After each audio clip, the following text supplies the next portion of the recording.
If you were trapped on a remote island and forced to play children's games that would most likely kill you, would you survive? Beat every death game in the Squid Game. Imagine one day someone hands you a card with 3 strange shapes on it. You dial a number, and you're told that you can have a shot at winning more money than you could have ever imagined possessing in your whole life.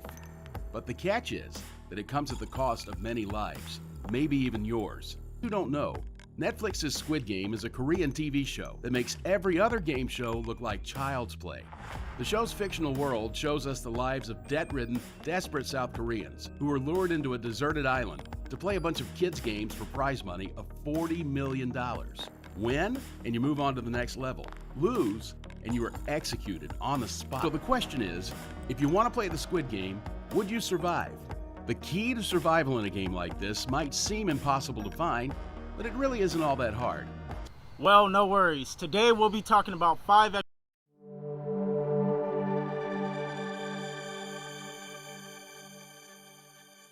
So what we call physio lunge. So if you're going down to this position here, we want to, rather than putting sort of vertical load like weights on your back, we want to provide louder resistance, because what we're trying to achieve is improving the work rate through the hip, getting your external rotation of the bed. Because most of the problems with single leg and single leg strength, it's not just the fact of BMO, hamstrings, glutes, it's actually how you functionally move. So whether your strength is, can you hold that midline knee position, or does your knee internally rotate or go into a valgus stress position, which we really want to avoid. And this is helping prevent further knee injuries like ACL injuries, where people are landing and if they're standing on leg and they drop, that's when those injuries can occur. So we're trying to improve not just knee strength, but that functional ability to stand on one leg, maintain a good alignment and organisation of the leg and through the pelvis and the spine. So it stops you from thinking smart and acting fast. Many contestants lose their concentration and start freaking out when they hear gunshots and see people dying right in front of them. This happened in the first game in the show called Red Light, Green Light. Contestants who were able to maintain their composure during the game survived. Those who fixated on all the eliminated players couldn't help but let that affect their position in the game.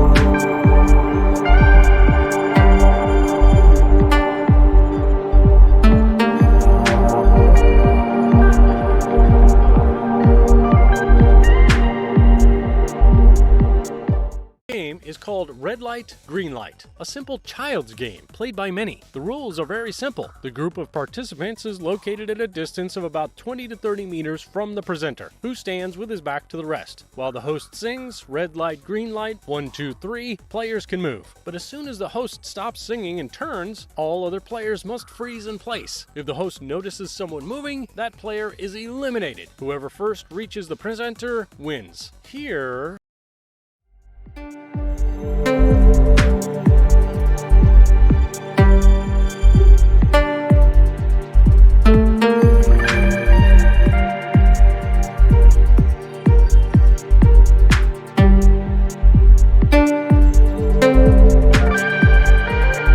successful passing of the game, all participants must cross a line, behind which is the presenter, a giant doll. If the doll has noticed one of the players move after her song, he is eliminated from the game, or rather he is killed. The game is complicated by the fact that there is a time limit. Players must cross the line in 5 minutes. Otherwise, they will be considered losers, hence they will be killed. After the first player gets killed, a quarter of those those involved panic and start running back to the doors, thus breaking the rules. So they're all being killed. The rest, recovering from the shock, slowly begin to move to the finish line. Nevertheless, half of the players get to the goal and stay alive. Basically, despite the risk of being killed, the game is quite simple. All you have to do is get to the finish line. It's not that hard. Consider a few options for how the game could be played quickly and with minimal risk. The